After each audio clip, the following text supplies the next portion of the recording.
guys, welcome back to my channel. So in today's video I will be showing you guys how to make this bucket hat that I sketched up. So it's going to be like a flower bucket hat, and here are all the colors that I have. And yes, I'm doing this tutorial in bed.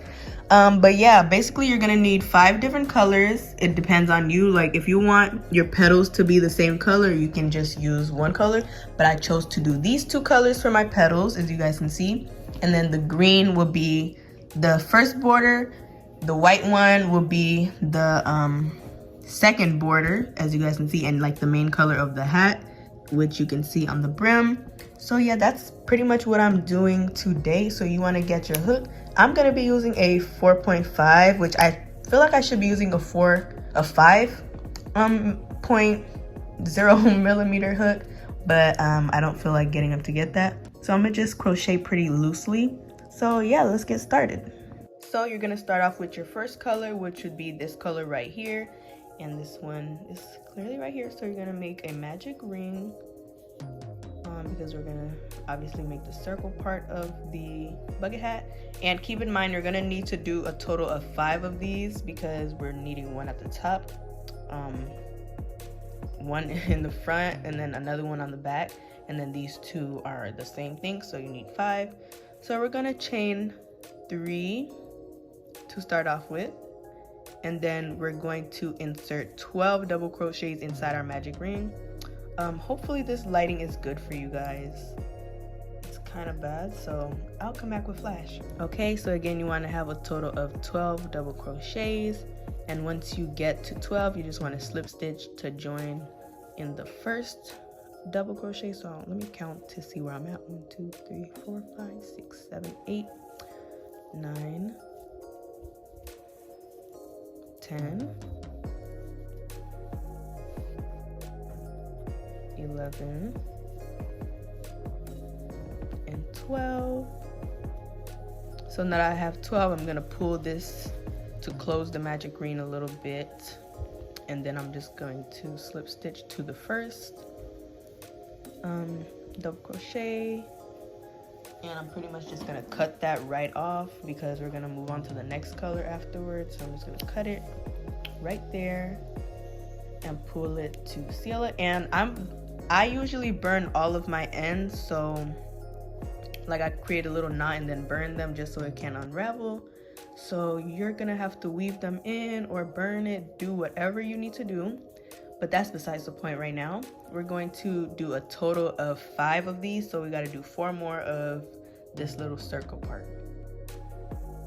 Okay, so next we're going to do the first flower, which is this pink, hot pink neon color. So what you want to do is make a slip knot, and then you want to insert your hook into one of the spaces between the double crochets. You want to pull your slip knot through that, and then you're going to chain 2 or 3, depends on how you feel. I usually just chain 2. So after you chain 2, you're going to wrap your yarn 1 time, not 2, 1. And this is the puff stitch portion, so you're going to pull it through, wrap it again, put it through the double crochet in between, pull it through, and do this again 3 times. And you should have a total of 7 strands of yarn on your hook. That's how you know you have enough for the puff. You want to pull it through, chain 2, and then repeat it again. You should have a total of 12 puff stitches. So you just want to wrap your yarn or yarn over, put it in between the double crochets, and make sure you have a total of 7 strands of yarn on your hook. And then you want to pull it through all 7 and chain 2 and repeat it again until you have 12 puff stitches.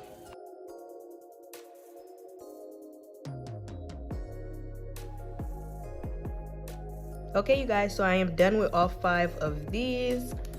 We just finished doing this row. So next we're going to be doing this row, which is this gray yarn here. So you want to start off with a slip knot, and yes, I have a band-aid, ignore that. You want to insert your hook between the puff stitch, and what we're going to be doing is a cluster stitch. I don't really know the correct terminology, so if you guys came for that, I'm sorry I don't have it.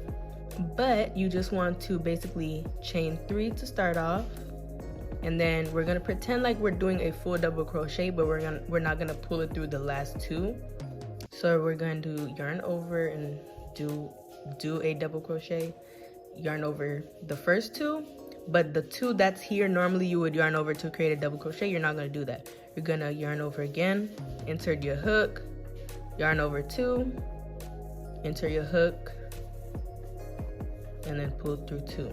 So you should have a total of 4 strands of yarn, and then you want to pull it through all 4 of that, and then chain 2.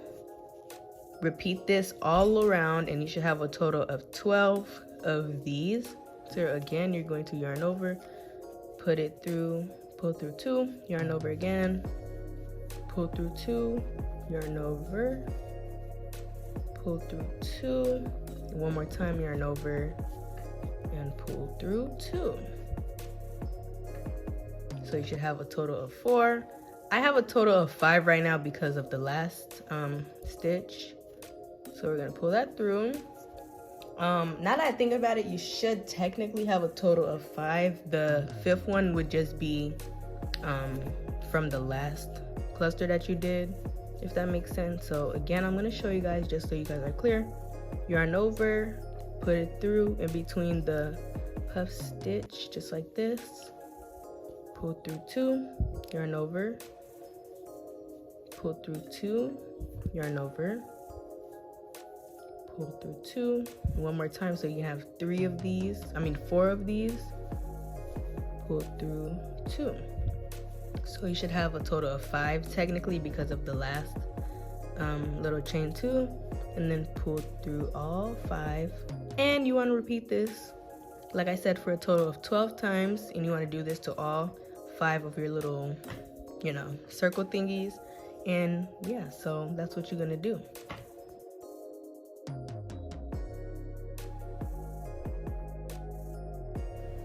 So now you're gonna make a slip knot, and then you want to grab one of the little circles, insert your hook between the puff or the treble, whatever you're at right now. You're gonna chain 2 or 3. I like to chain 3 just to have, some room. And then what you're gonna start doing is the next step after double crochet, and this is a longer stitch which allows for room for the corners. So if you just decided to do a double crochet for the corner, it would kind of fold inwards, but this longer stitch allows the corners to form more neatly and more straighter. So yeah, we're gonna do this for only this row, and then the next row, which is for me the white row, it's gonna be all double crochets. So keep in mind all of your corners are done with this 3 crochet. I don't really know the name of it.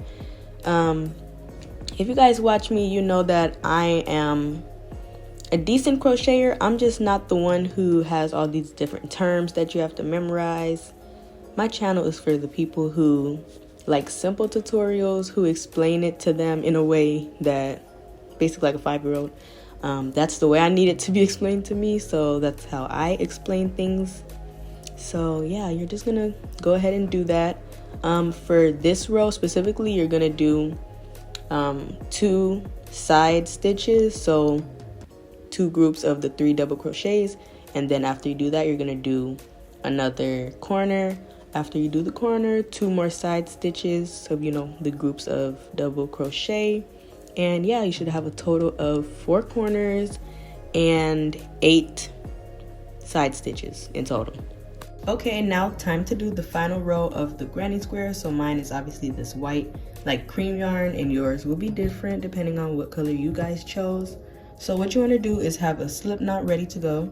You want to insert your hook into a random part of the granny square. I'm just inserting it to the left of this corner, and then I'm going to go to the back, grab my slip knot, and I will chain 2. So from here, you guys already know what to do. You just do 3 double crochets, chain 1, 3 double crochets, chain 1, 3 double crochets, chain 1. And the only difference from the last row is that we're not doing the triple crochet thing anymore. We're just gonna do a normal double crochet on the corners. So I'm just gonna go ahead and do that, and I'll show you guys how to do the corners one more time. Okay, so I chained 1 right after this group of 3 double crochets, and like I said before, you're just gonna put double crochets in this corner stitch.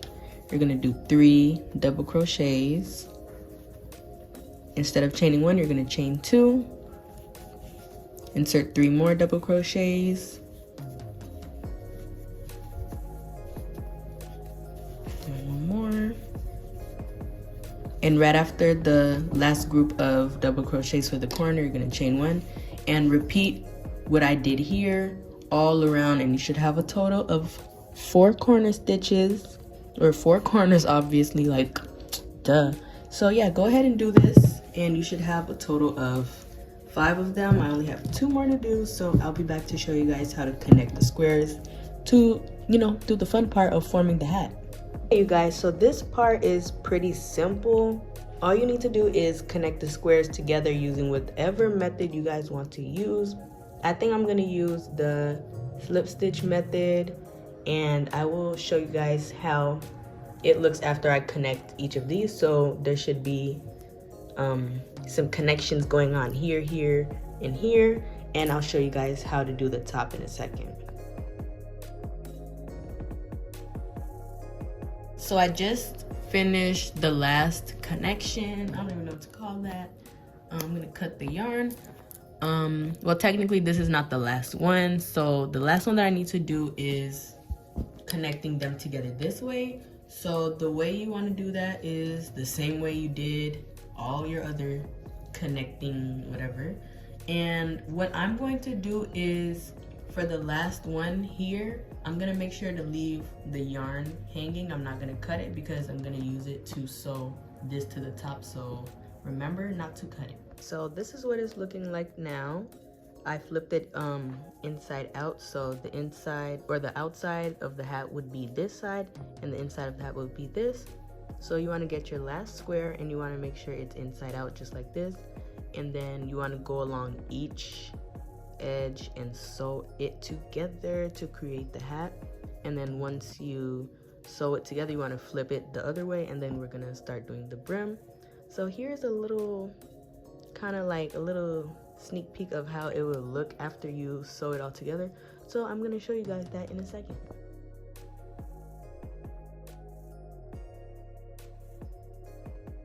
Okay, so now we are done with the body of the bucket hat. Where we're going to start working on now is the brim. So you want to start off with a slip knot, and then you just want to insert your hook and then grab your slip knot, and you're going to go ahead and chain 2 chains. In a second you'll see me chain it. But I just wanted to show you guys that there's 3 stitches, so you want to make sure you do it in all 3 stitches, and then you want to make sure you do it in the front loop only. That will lift up the brim and create the actual brim, if that makes sense. So it'll lift it up by putting it in the front loop. So again, you want to make sure you do those 3 front loops from the clusters that we did for the double crochets, and then you want to also make sure to go in between them, in the space in between, and then you want to repeat it on all of them. You want to make sure to do 3 total, even if you might have ended up with 2 because of connecting the ends on previous rows, which I would suggest to make sure the smooth end is at the bottom, but I just ended up putting 2 inside that 1 stitch so that I can have a total of 3 on that section. If you can see, 1, 2, 3. And then I'm going to go ahead and go into the space again and then do 3 again. So you want to go ahead and keep doing that until you go all the way around the whole bag. Okay, you guys, so now that we did that 1 row of double crochets, we're going to start increasing. So we're going to increase for about 3 rows. What I like to do with my increasing is I like to do an increase on the first stitch, and then I do 3 normal double crochets. Then I would increase on the 4th stitch, if that makes sense. So basically I'm going to increase on this first stitch right here, which just means to put 2 double crochets in it. And we're no longer working in the front stitch, we're just working in the normal stitch. We're gonna do 3 normal double crochets without increasing. So 1, 2, 3, and then on the 4th one we're gonna increase. So you just want to repeat that all the way around And then after that, you're gonna do it for how many more rows you want to. For my brim, I don't like it to be too long, so I'll probably do about 3 or 4. It depends. I'll tell you guys at the end. But yeah, this part is really up to you with how you want to increase. Some people like it to be super ruffly, so if you want it to be super ruffly, you want to increase on every single stitch, and that will give you the really ruffly effect. But I want it to be, you know, kind of wavy, you know, simple and cute. So the next scene or the next clip will basically be the bucket hat finished. And yeah, thank you guys for watching so far. Make sure to subscribe. My little cousin wants to say hi. Hey. Okay, so that's all? Yeah. All right, so yeah, I'm gonna finish this bucket hat and you guys will see the finished product in the end. Bye-bye.